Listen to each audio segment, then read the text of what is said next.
அஸ்ஸலாமு அலைக்கும் ஃப்ரெண்ட்ஸ். இன்றைக்கி செஹர் அப்புறம் லஞ்ச் என்னென்னு பார்க்கலாம். செஹருக்கு சிக்கன் கிரேவி, அந்த சிக்கன் கிரேவி அந்த கடாயில் போட்டு சாதத்தை கலக்கி சாப்பிட்டேன். எனக்கு ரொம்ப பிடிக்கும். எங்கள் அம்மா செய்கிற சிக்கன் கிரேவி தான் எனக்கு ரொம்ப பிடிக்கும்.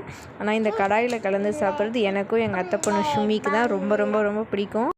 கல்யாணத்துக்கு அப்புறம் ரொம்ப மிஸ் பண்ணுறோம். இதை மாதிரி யார் யாரெல்லாம் இந்த மாதிரி மிஸ் பண்ணுறீங்கன்னு சொல்லுங்கள். அப்புறம் இன்றைக்கி லஞ்சுக்கு வந்து ஜவ்வரிசி சேமியா போட்டு பாயாசம், மட்டன் பிரியாணி, முட்டை, அப்புறம் சிக்கன் கிரேவி, அதுக்கப்புறம் வந்து சட்னி, தால்ச்சா. இன்றைக்கி வெளியில் தர வேலை இருந்துச்சு, அதனால் அது பொட்டலம்லாம் கட்டி வச்சுட்டு அப்படியே குழந்தைக்கு வந்து இன்றைக்கி தால்ச்சாவில் சாதம் கலந்து முட்டை வச்சு அனுப்பிச்சிட்டேன். ஸ்கூலில் நான்வெஜ் அலோடு இல்லாதனால. இன்றைக்கி அவ்வளோதான் ஃப்ரெண்ட்ஸ் எங்கள் வீட்டில் லஞ்ச். உங்கள் வீட்டில் இல்லைன்னு சொல்லி கமெண்ட்ஸ் பண்ணுங்கள் ஃப்ரெண்ட்ஸ். வீடியோ பிடிச்சிருந்தால் எல்லாருமே எங்கள் வீடியோ சப்போர்ட் பண்ணுங்கள், லைக் பண்ணுங்கள், ஷேர் பண்ணுங்கள், கமெண்ட்ஸ் பண்ணுங்கள், சப்ஸ்கிரைப் பண்ணாமல் இருக்காதீங்க ஃப்ரெண்ட்ஸ். வலைக்கும் அஸ்ஸலாம்.